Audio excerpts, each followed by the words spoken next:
అరే సీత, ఏమైంది?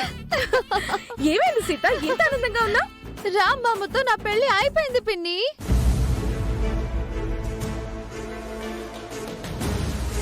అదేంటి సీత, రామ్తో నీకు ఎప్పుడో పెళ్ళైంది కదా? ఇప్పుడు మళ్ళీ పెళ్లి చేసుకున్నాను. అంటే మళ్ళీ పెళ్ళేంటి సీత? మాకు అసలేం అర్థం కావట్లేదు. ఈ పసుపు తాడు చూసారా పిన్ని? నీ మెళ్ళో రామ్ కట్టిన తాలుండగా అరే మళ్ళీ ఈ పసుపు తాడేంటి సీత? మాంగళ్యానికి మరో ముడి. ఈ రోజు మా పెళ్లి రోజు అని చెప్పాను కదా.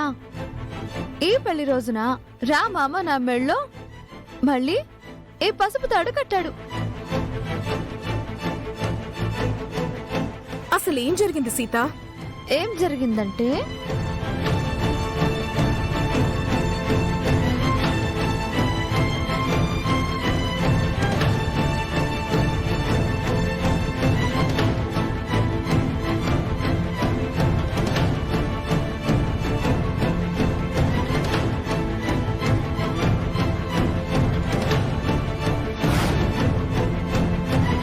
ఏంటమ్మా నువ్వు చెప్పేది?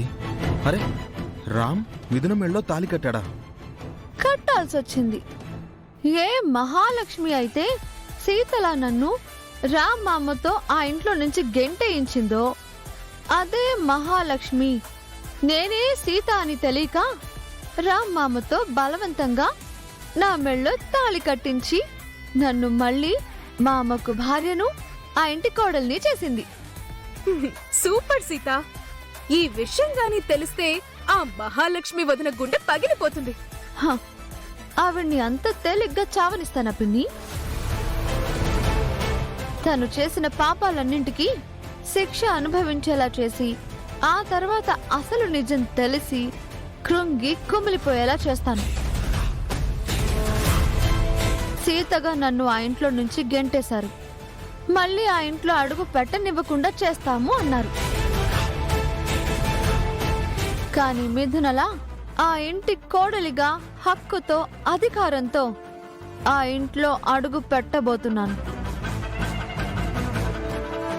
మహాలక్ష్మి ఏ సీతనైతే విపరీతంగా ద్వేషించిందో అదే మహాలక్ష్మి మిథునగా నన్ను అమితంగా ప్రేమించి దగ్గరికి తీసుకుంటుంది. రామ్మామను ఆమె ఎంత గుడ్డిగా నమ్మించిందో అంతే గుడ్డిగా మిథునలా నేను ఆవిడ్ని నమ్మించబోతున్నాను.